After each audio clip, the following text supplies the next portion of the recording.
বর্তমান সমাজে আপনি যাদেরকে আপন ভাবতেছেন তারাই কিন্তু আপনার ক্ষতি করতেছে, ঠিক আছে? আপনি ছোট থেকে বড় হয়েছেন, ছোটবেলায় যাদেরকে আপন ভাবতেন যে আমার অমুক আত্মীয় স্বজন, অমুক আপনজন যারা আপনাদের ভাগীদের মধ্যে আছে, তাদেরকে নিয়ে অনেক গর্ব করতেন যে আমার অমুক আছে, বড় হইলে আমাকে এই করে দিবে সেই করে দিবে, ঠিক আছে, মানে আমার কিছু লাগবে না, আমি এস্টাবলিশড হয়ে যাবো অটোমেটিক। আসলে বড় হওয়ার পর আপনার সবকিছু কিন্তু উল্টা হয়ে গেছে, ঠিক আছে?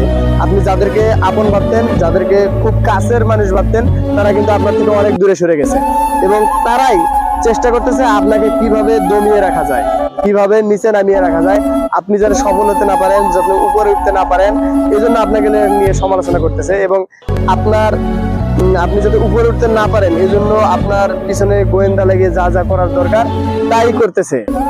কারণ তারা চায় না আপনি সফল হন এবং তাদের থেকে ভালো কিছু করেন।